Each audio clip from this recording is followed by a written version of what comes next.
Okay, so I want to explain to you guys what I do with property, or rather what you could do with property. I started out buying things outright. I just started borrowing money this year. I actually didn't borrow any money from a bank until I had close to 20 properties. However, most people are going to start out with borrowing, as they should. I wish I would have borrowed way more money a long time ago, because I would have had a lot more property, and properties doubled or tripled in value. So I wish I would have borrowed. So, a house, we're gonna say it's 100,000. We're gonna say it rents for 1,000. Where I'm from, this isn't that unusual, or at least it wasn't that unusual. It's becoming more unusual. Now, if you're not moving into it, if you're using it as a rental property, you're gonna have to put down about 20%. So 20,000 down. There's gonna be about 5,000 in origination fees, appraisals, and stuff like that, and you're gonna borrow 80,000. Okay. Roughly, you're going to do about 3.5% interest for 30 years on a fixed mortgage for something like that. It's actually a little bit better now. It's like 3.3% is one of the rates that I got. So over here, I have the different expenses and how it works. So repairs, I account for 10% of the rent for repairs and maintenance, $100. Vacancies, I stay 6%. It's on average, say the average person stays between 1 and 2 years. Is a good rule of thumb. Some people stay 5 years, some people stay forever, and some people you have to kick out after a few months. But we're gonna say a vacancy rate of 6% is $60. Management, the more properties you have, the better deal you get on management, but we're just gonna say 10%. You could manage yourself and you could keep that $100, but I don't manage myself. And generally, I don't recommend you do it either unless you know what you're doing, you put in a lot of research and stuff. So management, 10%, $100. Tax, property tax, roughly 10%. Might be 11, it might be 9, whatever, roughly 10%, $100. Now, an $80,000 mortgage at 3.5% interest for 30 years is $360 per month, which is fantastic. 126 of that is you paying off the mortgage. Insurance, roughly $50. So the expenses work out to $770 a month, and you're making $1,000. So you're making $230 a month for $25,000 invested, with $126 being paid off in a principal on the mortgage, and assuming prices are going up at 2% a year, which is on the low end, your property is going up $165 a month roughly in value. So that is about $420 a month, a little over $400 a month in your net worth going up. Now, you're gonna pay almost nothing in taxes, so here's how that works. You're making $355 that you have to pay taxes on. Between principal and the cash, you're actually making $355. Now you get to depreciate the property, which means whatever the structure is worth, say the land is worth 10 grand and the house is worth 90,000, you get to take away that 90,000 against your income for the next 27 and a half years for a house. So $270 a month of income you make, you don't have to pay any taxes on.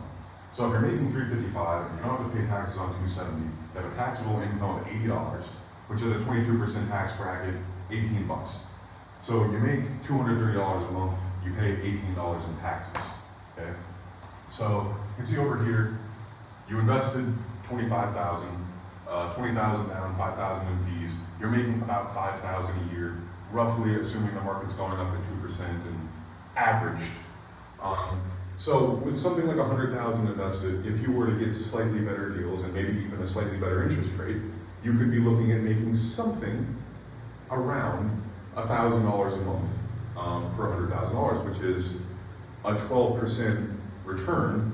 It might take you a year or two, or maybe even 3 for rents to go up a little bit, but then you're looking at making you're looking at making $1,000 a month with 100,000 invested. Now, if you are going to move into the house, like say you're going to live there for a year, you can get like 2.25% interest on 30-year loans. So a much better rate. You will have to pay private mortgage insurance if you're only putting down a small amount, because they'll also let you move in for like 3.5% on an FHA loan.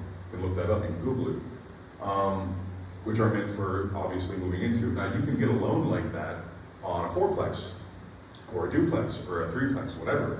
I'm actually getting one on a 4-plex right now, just so I have a place in America that I'm gonna keep for myself for the next year. And even though it's not the best deal, it's actually gonna make me a lot of money anyways because I'm putting down so little money and the interest rate is so low. So instead of 3.5% interest, you can do 2.25% interest. And instead of putting down 20,000, you could put down 3,500, or say average it out to 10,000 down instead, because with fees and all the other stuff, you could get away with putting 10,000 invested, and you would make a similar amount of money. Because the interest rate's better.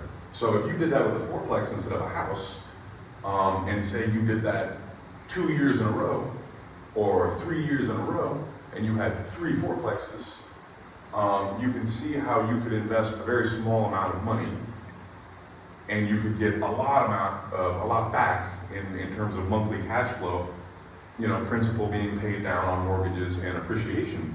So you can see how you could take something like 50 grand over a period of a few years, and or just money you're saving each year. So you can save 10,000 a year, so each year you buy another house and then get it rented out and buy another one. You can see how that would quickly add up, and you would quickly be able to generate enough income to live in a country that's extremely cheap, like the one that I live in. And this is what I would really like to share with you guys, because it's really straightforward, it's really simple, and you can do it from anywhere, because I'm doing it from here. So it's pretty easy to figure out how you can invest from Australia or something like that, buy houses in America, and then spend the money in Asia. And that's about the best life hack that I know of. But I will go into more detail with that at another time. For reference for you guys, that $100,000 house with 1,000 in rent I use those numbers because they're simple. It's nothing special. For example, recently in the last however many months, I purchased a duplex in Jacksonville, Florida in the low 70s, 73 or something like that, thousand, that rents for about $1,300. So it will need some work. It was already rented, but say maybe $10,000 or $15,000 in work, and then it will probably rent for a little bit more. And also, after holding it for say 6 months or 12 months or something like that, I'll be able to go to the bank. I'll have put 85,000 into it. I'll go to them. They'll probably appraise it and they'll say it's worth 100, and they'll give me 75,000 back. So I'll own that property for $10,000 down, and it will make $1,300 a month instead of $1,000 a month.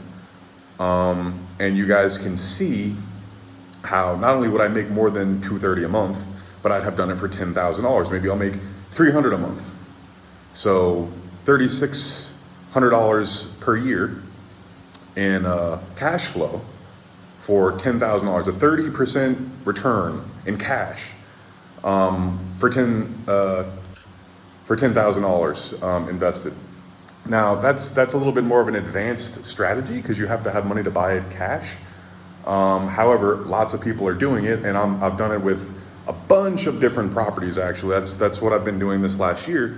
Is I'm taking places I bought for 50 grand that are worth whatever 130, and I'm borrowing 75% or something like that of what they're worth, and I'm getting back say $110,000 or something like that from a place I paid 50 for, and then I'm using that to buy other places like that duplex that will then be worth more than I paid. So it compounds on itself, and over time they go up in price and they pay themselves off more, and you can refinance them and you can keep going. So you could see if you could get 4 duplexes like the one I'm getting, you'd be $40,000 into it and you'd make enough money to retire. So for $40,000 you would have 8 rental properties, and you'd have whatever $1,200 a month of after-tax income that you could spend to live in a place where you can rent an apartment for $150 a month. That's a reasonably nice studio or 1-bedroom apartment. So there you guys go.